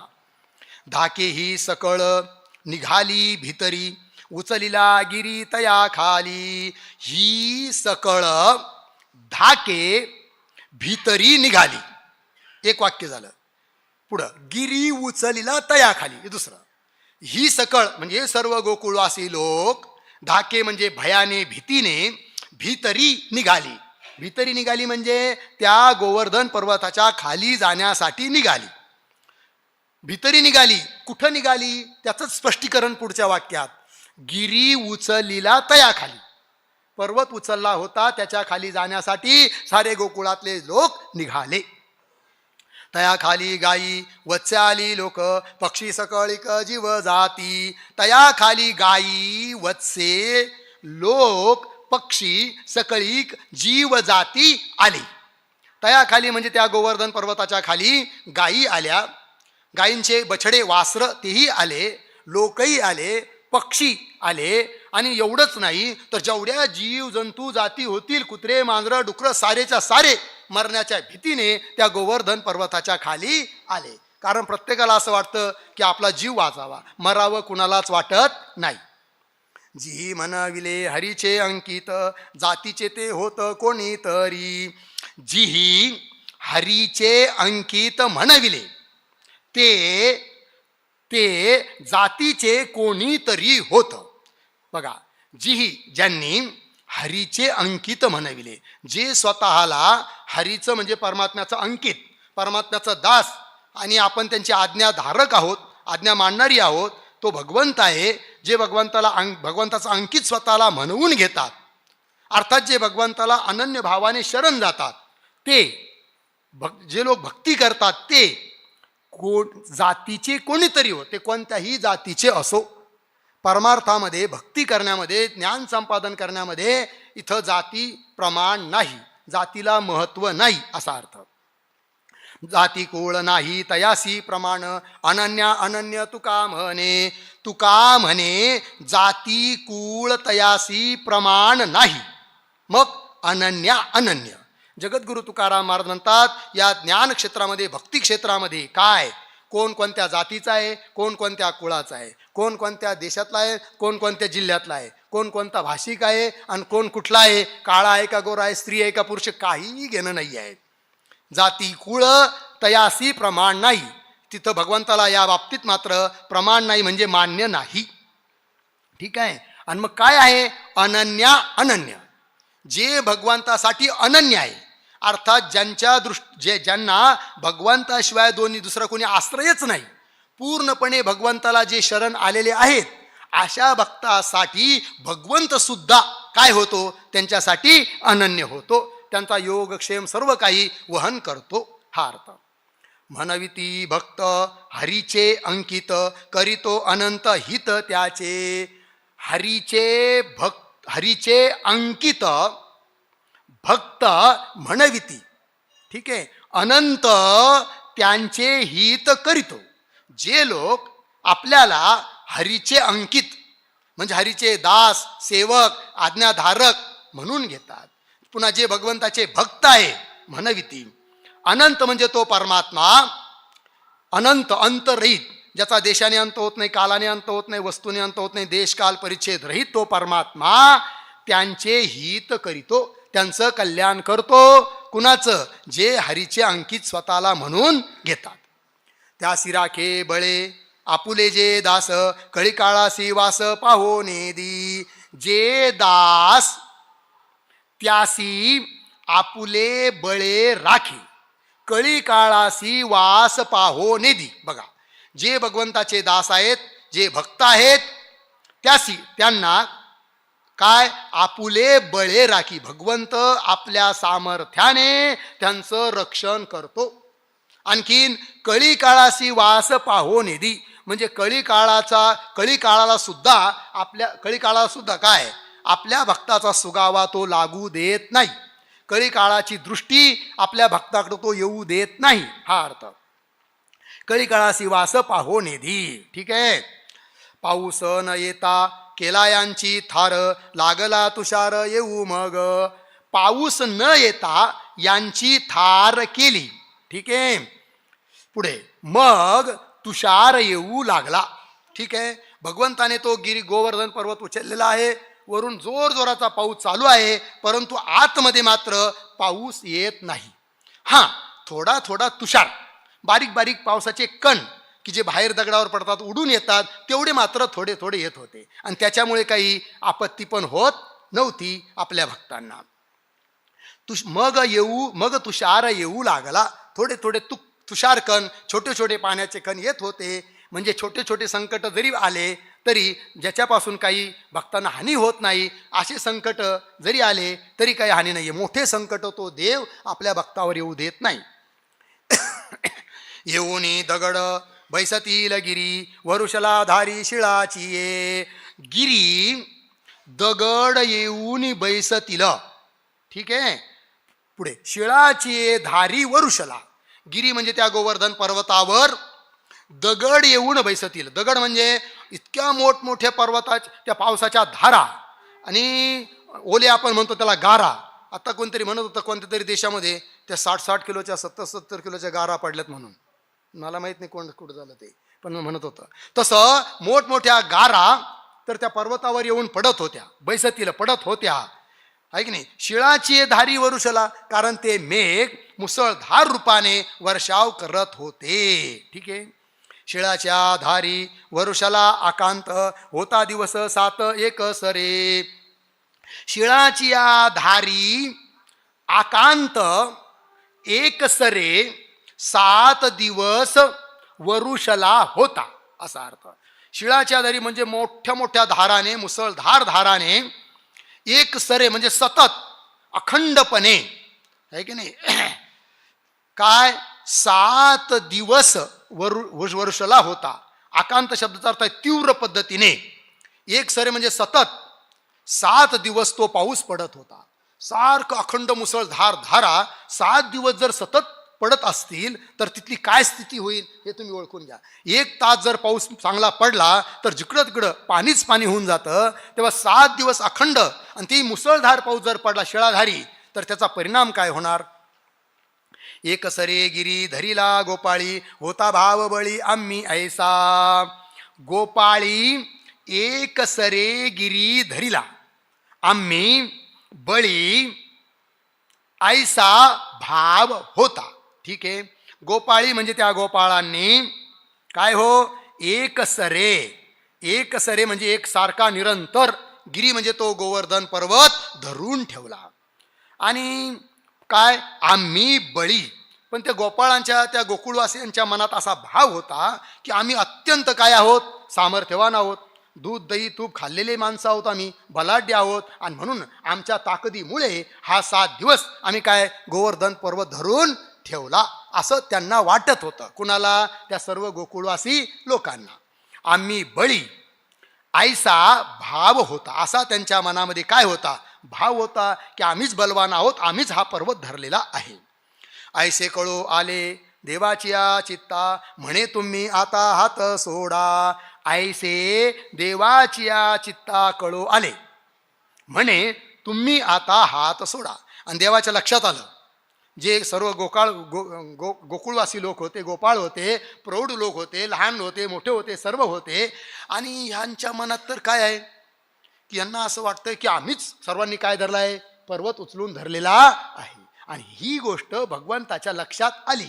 मग भगवंत काय म्हणतात त्या सर्वांना, ऐसे कळो आले, ऐसे देवाच्या चित्ता कळो आले, म्हणे देव म्हणाले, भगवंत म्हणाले, हे गोपाळांनो, हे गोकुळवासियांनो, काय करा, तुम्ही आता आपले हात सारे काढून घ्या, तुमच्या काठ्या सर्व काढून घ्या, असं भगवंत म्हणाले. हसती गोपाळ करोनी नवल, ऐकोनिया बोल गोविंदाचे. गोविंदाचे बोल ऐकोनिया गोपाळ नवल करुनी हसती. आणि भगवंताचं हे बोलणं ऐकल्यानंतर काय, गोविंदाचे बोल, हे बोलणं, तुम्ही हात काठ्या काढून घ्या, हे बोलणं ऐकल्यानंतर ते सर्व गोपाळ नवल म्हणजे आश्चर्यचकित होऊन हसू लागले. काय म्हणावं म्हणे आता या लहानच्या या कृष्णाला, कुशाल म्हणतो म्हणे हात काठ्या काढून घ्या. जर आपण सर्व हात काठ्या वगैरे सर काढून घेतल्या, आपण जे खांदा दिला आहे, डोक्याने पर्वत धरलेला आहे, उचलून धरलेला आहे, आपण जर बाजूला झालो, राहील काय, सारं चुरा होऊन जाईल ना. हसायला लागले सारे गोपाळ त्या कृष्णाच्या बोलण्याला. आणि एवढंच नाही, एवढ्यावर थांबले नाही गोपाळ. डावीतील डोया गुडगे कोपर, फुटले ते भार उचलिता. भार उचलिता डोया गुडगे कोपर फुटले डावीतील.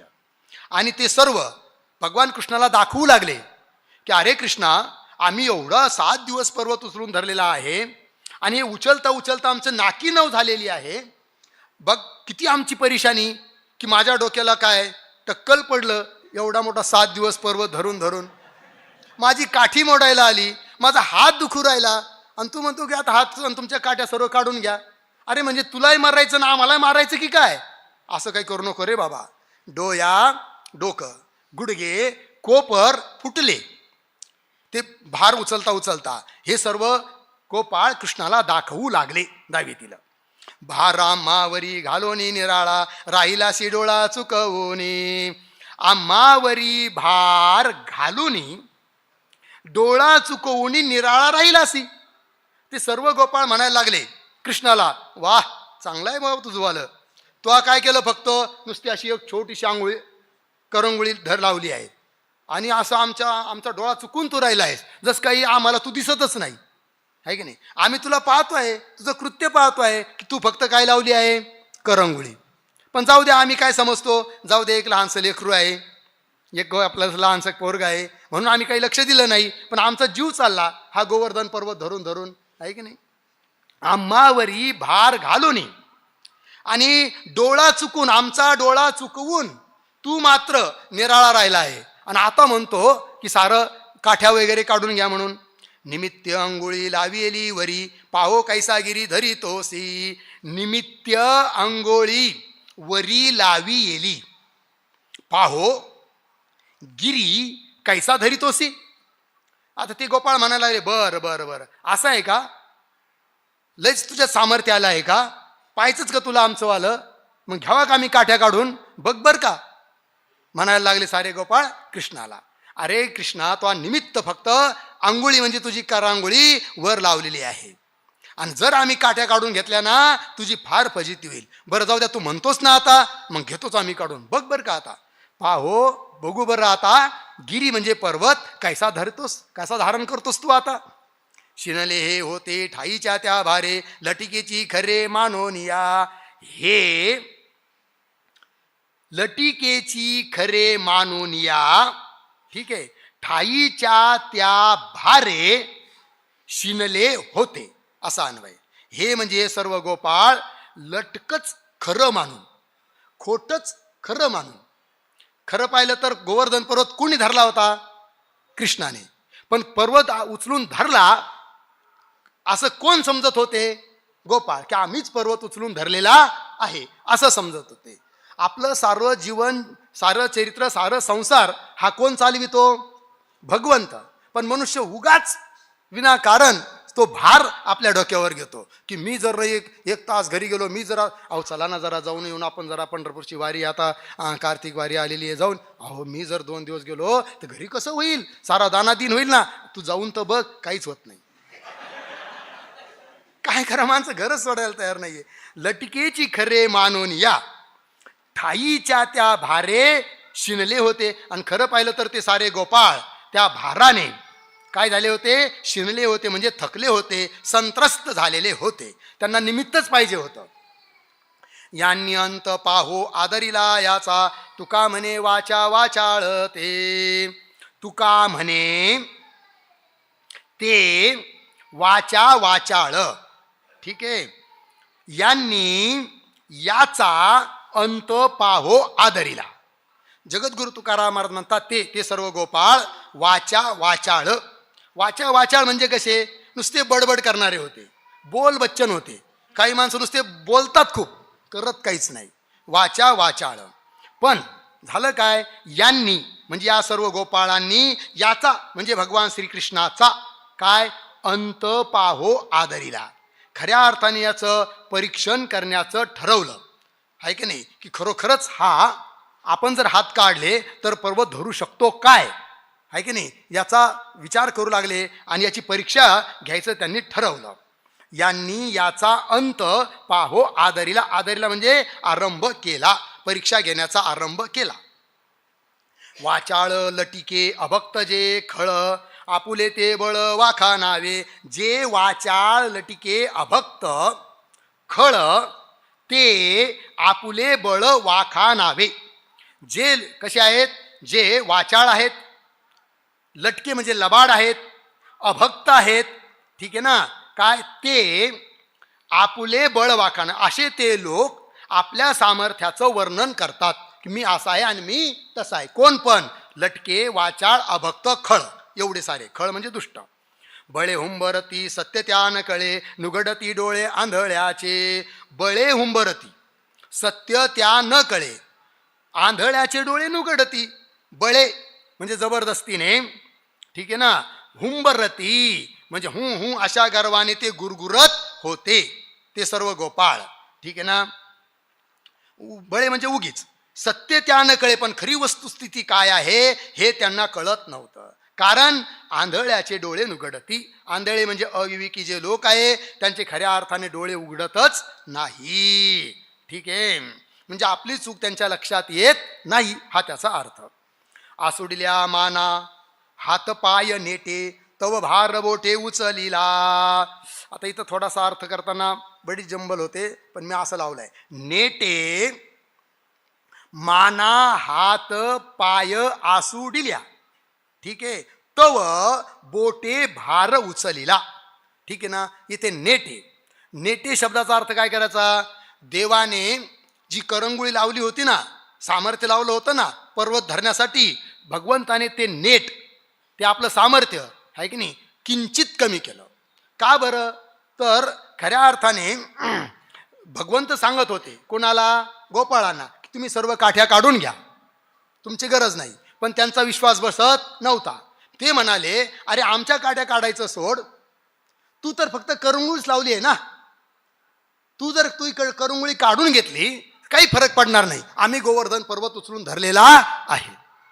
मग भगवंत म्हणाले, असं आहे का? तुम्ही काठ्या काढत नाही ना, मलाच काढायला सांगतात ना, माझी बारी. आणि म्हणून भगवंत म्हणाले, मग नक्की पक्का ठरलं, काढवा माझा हात, करंगुळी काढून घेऊ. हा हा काढ, त्या करंगुळीने काय होणार माहिती आहे आम्हाला. आणि भगवंताने थोडीशी 1 इंचभर करंगुळी खाली केली. त्यांच्या ज्या काठ्या होत्या ना, असे मोठे मोठे दंड कडकड कडकड कडकड वाजू लागले. ते दबायला लागले, मरायला लागले, गुदमरायला लागले. आणि मग म्हणतात, अरे नाही नाही नाही, देवा देवा देवा, चुकलं चुकलं. असं का?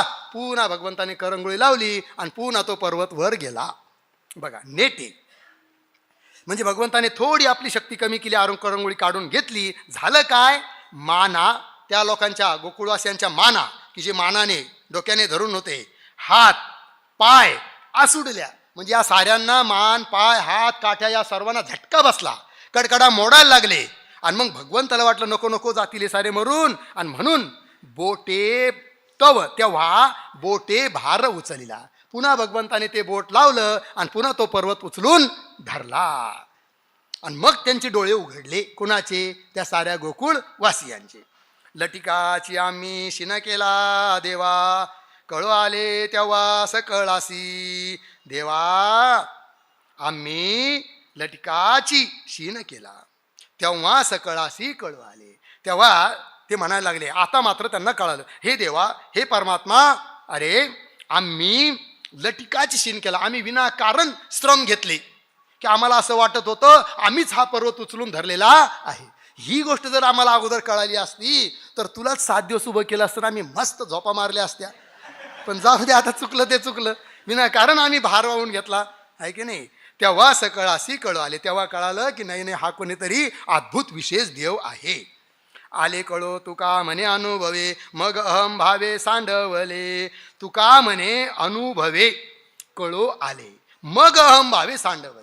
जगद्गुरु तुकाराम महाराज म्हणतात, त्या गोपाळांना अनुभवे, स्वतःच्या अनुभवाने कळो आले, कळून आलं. काय कळून आलं? देवाचं सामर्थ्य, देवाचं महात्म्य. हा कृष्ण कोणी सामान्य नसून हा देवाचा देव आहे, ही गोष्ट कळून आली.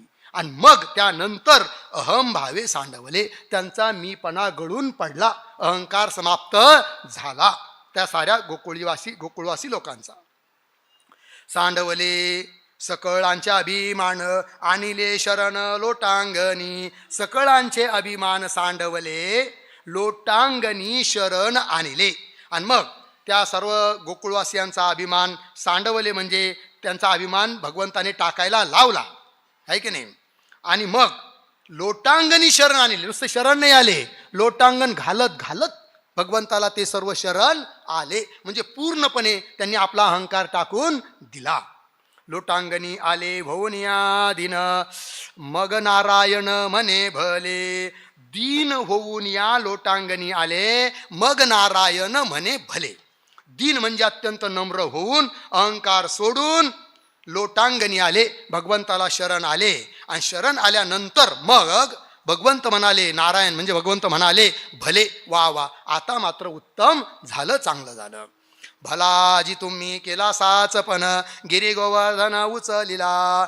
तुम्ही आजी भला साचपण केला, गोवर्धन गिरी उचलिला. भगवंत म्हणायला लागले त्या गोपाळांना, अरे तुम्ही सर्व गोकुळवासी गोपाळ लोक, तुम्ही आजी आज भला म्हणजे खूप चांगला साचपण केला, म्हणजे मोठा पराक्रम केला.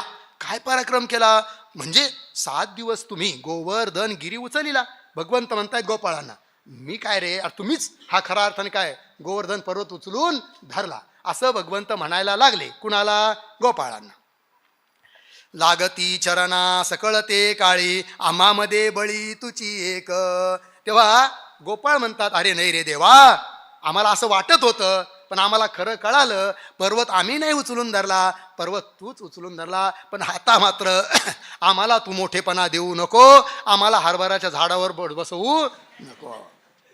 आम्हामध्ये गोपाळ म्हणतायत, ते काळी सकळ चरणा लागती. भगवंत वरच्या ओळीत म्हणल्याप्रमाणे भगवंत म्हणाले ना, तुम्ही पर्वत उचलून धरला, त्यावेळेस ते काळी, त्यावेळी सकळ म्हणजे सर्व गोपाळ चरणा लागती, भगवंताच्या पायावर लोळण घेतात आणि म्हणतात, आम्हामध्ये तूच एक बळी, आमच्यामध्ये तूच एक महान शक्तिवाला आहे, बलाढ्य आहे, असं गोपाळ भगवंताला म्हणू लागले. आणखीन काय म्हणतात, एका तू जविन नयो आम्ही कामा, कळो कृष्णा रामा आले आजी. कृष्णा रामा आजी कळो आले. काय की एका तुझ विन आम्ही कामा नयो. गोपाळ म्हणतात, हे कृष्णा, हे रामा, काय आजी कळवले, आज आमच्या लक्षात आलं. काय लक्षात आलं? की एका तुझ विन, तुझ्या वाचून आम्ही कामा नयो, आम्ही काहीच कामाचे नाही आहे, तुझ्याच सामर्थ्याने हे सर्व काही चालू आहे. ठीक आहे ना. महाराजाच्या सानिध्यात राहणारा एखादा सेवक, त्याला कधी कधी इतका अहंकार होऊन जातो की त्याला असं वाटतं आपल्याच पराक्रमाने हे सारे भक्त महाराजाशी जुडलेले आहेत. पण त्याला हे माहीत नसतं, महाराजांनी जर सत्ता काढून घेतली तर तुला कोणी कुत्रही विचारणार नाही. आजीवरी आम्हा होता अभिमान, नेनाता चरण महिमा तुझा. गोपाळ म्हणतात, तुझा चरण महिमा नेनता आजीवरी आम्हा अभिमान होता.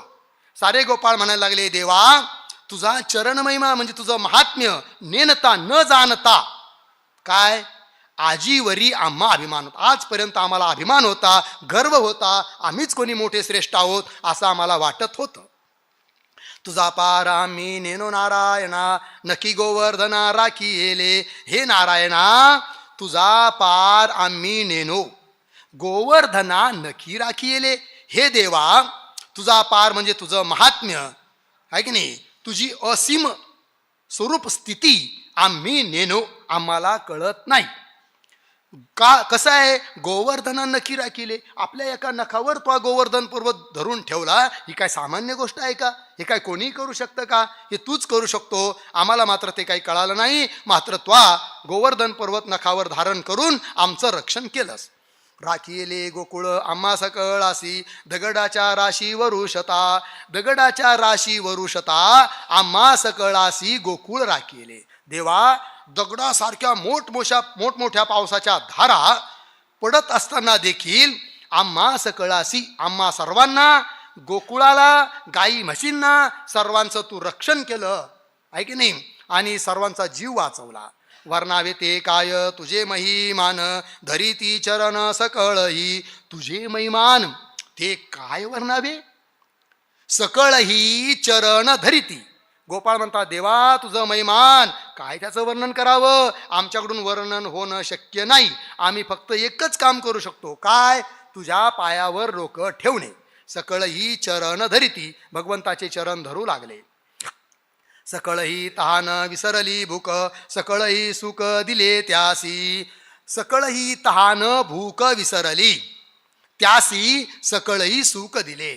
आणि सकळ म्हणजे सर्व ते गोकुळवासी लोक ह्या 7 दिवसामध्ये त्या भगवंताच्या सानिध्यामध्ये तहान त्यांना लागली नाही, भूक लागली नाही, तहान भूक विसरून गेले. पण भगवंताने देखील त्या सर्वांना दुःखी होऊ दिलं नाही, सर्वांना सुख दिलं आणि काही कमी पडू दिलं नाही.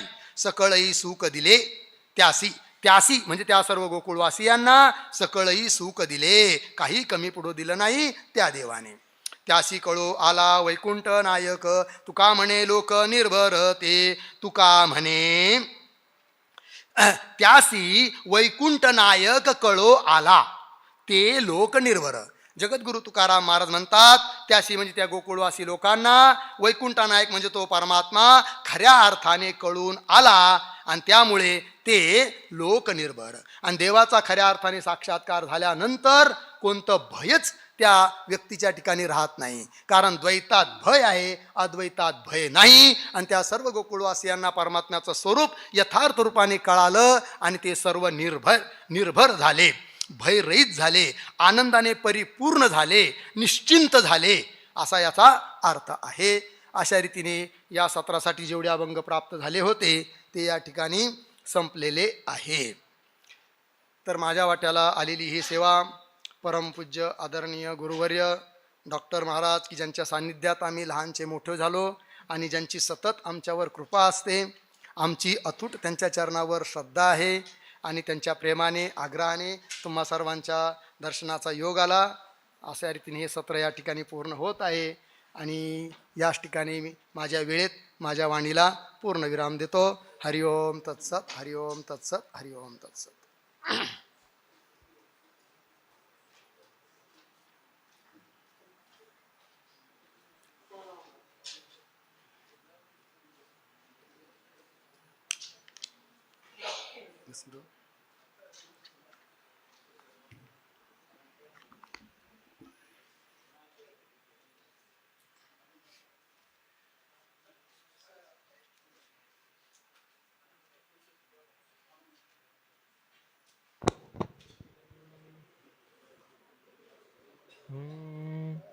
विश्वास धरुने राहिलो निवांत.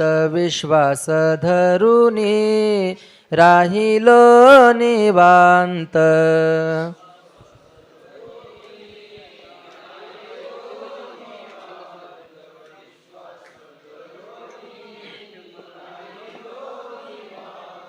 ठेवून या चित्त तुझे पायी.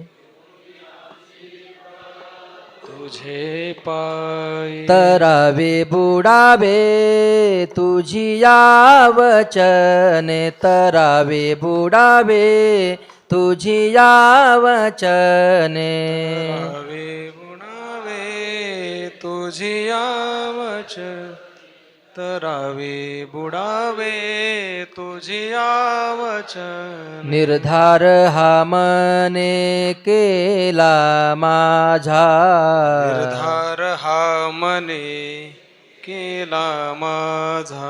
न कळे हे मज साच चाळविले. न कळे हे मज साच चाळविले. दिसी ते उगले घेईन देवा. देसी ते उगले घेईन देवा. तरावे बुडावे तुझी या वचने. तरावे बुडावे तुझी या वचने.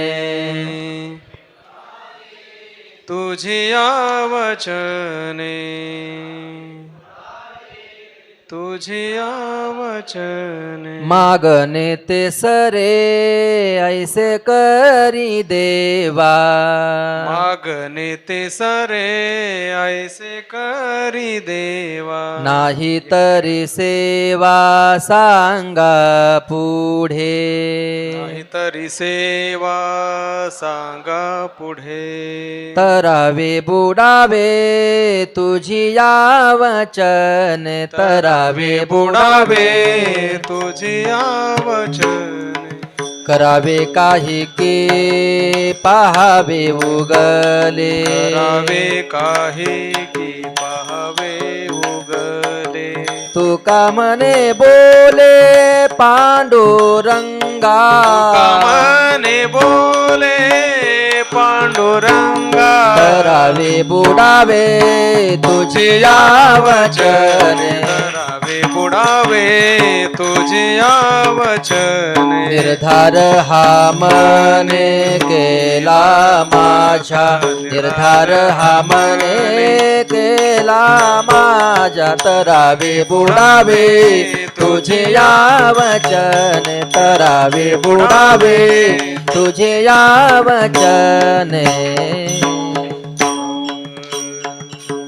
इंद्रायणीचे तटे धरिला रहिवास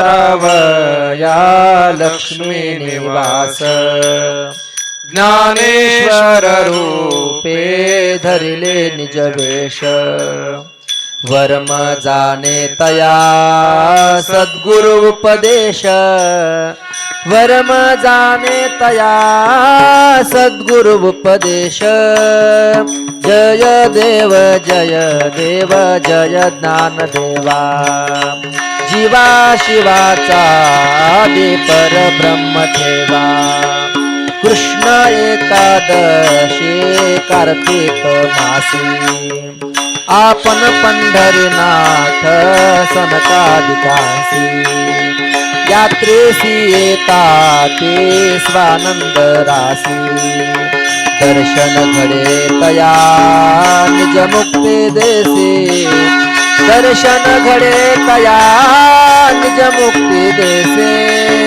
जय देव जय देव जय ज्ञानदेवा जीवा शिवाचा आदि परब्रह्म ठेवा मैसिक पुत्र केला वाचक वेदाचा प्रतिष्ठा गर्व हरिला विप्रांचा विशेष अर्थ केला भगवद्गीतेचा प्रत्यक्ष द्वारी शोभे पिंपळ कनकाचा प्रत्यक्ष द्वारी शोभे पिंपळ कनकाचा जय देव जय देव जय ज्ञानदेवा जीवा शिवाचा आदि परब्रह्म देवा सनक सिद्ध गणा माझे तू श्रेष्ठ ज्ञानावरी माझे ज्ञानवरिष्ठ अनुतापदे ते विश्वघनदात नामयावरी लोटे प्रेमाचा लोट नामयावरी लोटे प्रेमाचा लोट लोटे प्रेमाचा लोट जय देव जय देव जय ज्ञानदेवा जीवा शिवाचा आदि परब्रह्म देवा प्रपंच रचना सर्व ही भोगून गेली अनुतापाचे द्वारी देव बुद्धी हविली वैराग्याची निष्ठा प्रगटून दाखविली अहंता ममता गवडून शांती हविली जय जयाची सद्गुरु स्वामी कृपया दातारा हारक तू सकलांचा जीवलग सोयरा हरिभक्तीचा महिमा विशेष वाढविला विरक्ती ज्ञानाचा ठेवा उघडिला जगदोद्धारा लागी उपाय सविला निंदक दुर्जनांचा संध्या निरसिला जय जयाची सद्गुरु स्वामी कृपया दातारा तारक तू सकळांचा जीवलग सोयरा तेरा दिवस वह्या रक्षून या उदकी कोरड्याची काढून राखविला शेती अपार कविता शक्ती निरवून विधी अंती कीर्तन श्रवणे तुमच्या हरि जय जनलोकी जय जयाची सद्गुरु स्वामी कृपया दातारा तारक तू सकलांचा जीवलग सोयरा काळ देश घेऊन श्री हरी हरी भेटला विधीचा जनिता तुझी आठवा दिला तेने ब्रह्मानंदे प्रेमार्वलीला न तुके म्हणून तुका नामे गौरलीला जय गजाती सद्गुर स्वामी तुझ्या दातारा तारक तो सकळांचा जीवलग सोयरा प्रयाण काळी देवे विमान पाठविले कविता काळामाधी अद्भुत वर्तले मानव देह घेऊने निजधामा गेले श्रीरामने सकळ संतातोष दिले जय दयाजी सद्गुरु स्वामी तुकड्या दातारा तारक तू सकळांचा जीवलग सोयरा आरती तुकारामा स्वामी सद्गुरु नामा सच्चिदानंद मूर्ती आय राघव्या आरती तुकारामा राघवे सागरात पाषाण काढिले तैसे तुकोवानी अभंग शैले आरती तुकारामा स्वामी सद्गुरु नामा सच्चिदानंद मूर्ती आय राघव्या आरती तुकारामा दुखिता तुलने से ब्रह्म तुका से आए मनो निरामेश्वर मनो निरामेश्वर चरणी मस्तक ठेविले आरती तुकारामा आरती तुकारामा स्वामी सद्गुरु धामा सच्चिदानंद मूर्ती सच्चिदानंद मूर्ती पायला कवी रामा आरती तुकारामा लैलोटांगण वंदे चरण विराज पाहिलं वेगळ्या वेगळ्या वायुवायन मेला विठ्ठल रुक्माई ठोपर रुक्माई हेची व्हावी माझ्या जन्मोजन्मी तुझा पंढरीचा दास वार करी वारी चुको नेदी हरी संत संगी सर्व काळ अखंड प्रेमाचा सुका पंढरीचा वार करी वारी चुको नेदी हरी चंद्रभागेश तुका मागे हेचे दान पंढरीचा वार वारी करी चुको नेदी हरी अकल्पायुष्य व्हावे तया माझ्या सकळ हरीच्या दासा कल्पनेची बाधा न हो कोणी ही काळी संत मंडळी सुखी असो अहंकाराचा वारा न लागो राजसा माझ्या विष्णुदासा भाविकासे नामा म्हणे तया असावे ज्या कल्याण मुखे निधान पांडुरंग मागणे ते क तुझ प्रति आहे देशील तरे पाहे पांडुरंगा या संताशी निरवी हेची मज दे अनेक तुझे काही न मागे तुझ तुका म्हणे आता उदार तू हो मज ठेवी पाये संतांचे या या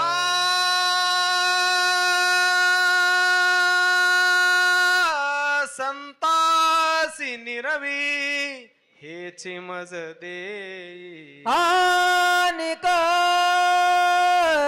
तुझे काही न मागे तुझ ज्ञानदेव तुकाराम ज्ञानदेव तुकाराम ज्ञानदेव तुकाराम ज्ञानदेव तुकाराम ज्ञानदेव तुकाराम ज्ञानदेव तुकाराम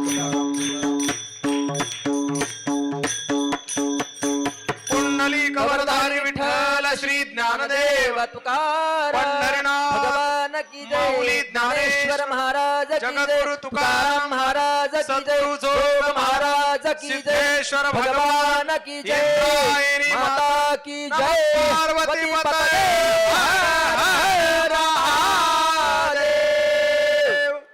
ज्यांनी कोणी ग्रंथ घेतला असेल त्यांनी ग्रंथ जमा करा. नेहमीप्रमाणे भोजन पास घेऊन